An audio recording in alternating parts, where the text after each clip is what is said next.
Well, yes, the thing that the 10 Commandments are actually 10 principles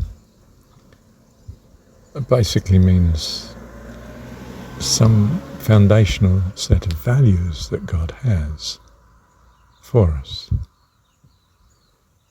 Now they can only be, if you think of it, His values. He values that. Therefore, He values that for His children. Now, we might, as young children, not have those values, or have something mistakenly in our mind other than that. So we don't find God acceptable to us. We want our own way, what we call self-individualism. But it's a childish self. And it's not that self has to be abolished, of course, it's that self has to be matured into a wonderful self. In that sense, as God is. So, we come here to this universe and we practice our self, our values as we feel it. I was going to say as we see it, but that would be of the mind. And I really do mean of the heart. As we feel it, we feel this is what we want to do. This is what we value. I want this. You know. So, yes, we could be in a forced obedience to God through His power and so forth. But that would not be anything like as creatively comprehensive. You know, a slave is, yes, he does do what you are able to force, but he won't do more than that. Because he's a slave. He has no joy in this situation that he's chained into. He's, take the chains off and he's gone, if he can. I mean, assume he has some sort of gone to get to, But we want a situation of full creative life in our children.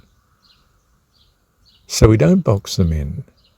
We hedge them round for protection, but not too much, because we need them to follow those things that they don't agree with us on. So we leave them the freedom to not follow us in certain ways. There's a degree of latitude.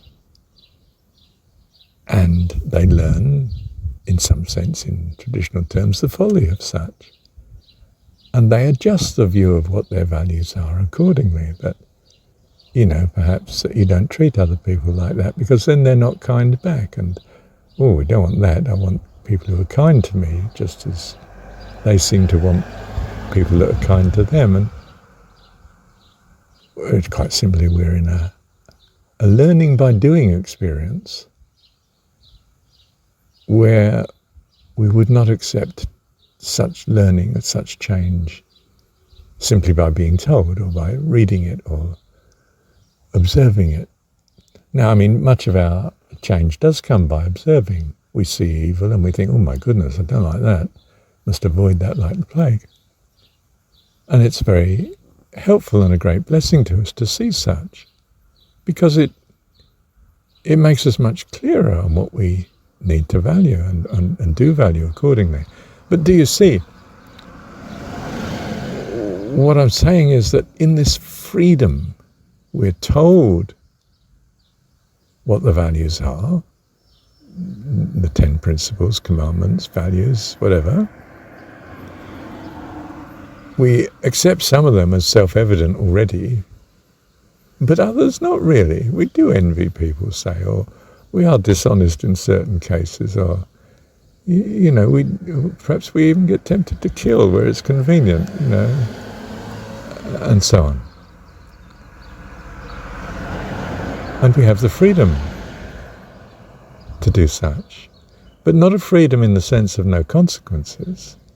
In that sense, you could say the Eastern view of karma is sort of valid, except it's not clear what in your karma what you're paying for. Is it things I'm doing wrong now or things I did 20 incarnations ago? Thinking of it in the paradigm or construct that they have. What we're saying is then that, and perhaps there is reincarnation. There's reason to think that there could be. Christianity has taken the view that there isn't. Early biblical literature seemed to take the view that there was. He comes in the spirit and power of Elijah or something. Yeah. John the Baptist, if you will. Yeah. Anyway, you know the scripture, don't you? Coming back to it, then we're in a situation where we can learn here and home in on adjusting our values to those much nearer God. And then, of course, we love God with all our heart, soul, mind, and strength, because we not only trust that our God is like this, increasingly we're moving towards adjusting our view, our values, such that our God is who God is, which of course is, if you like, the whole point of the exercise of being here, isn't it? We become godly. And we come to a point where we have harmonious values, at least, if not identical values. Possibly identical, but at least whatever constitutes harmonious to be, such that we can be in heaven and a value, a joy and a pleasure to others and not a cost. In other words, we come to be a person who can contribute to the loveliness of heaven, not just feed off it, so to speak. We have our part to play, and our joy is in being a blessing to others and them to us. How lovely. That's a very good system. It's a wonderful world. I don't want to turn it into heaven. I'm not praying for everything evil to be removed or chained up and,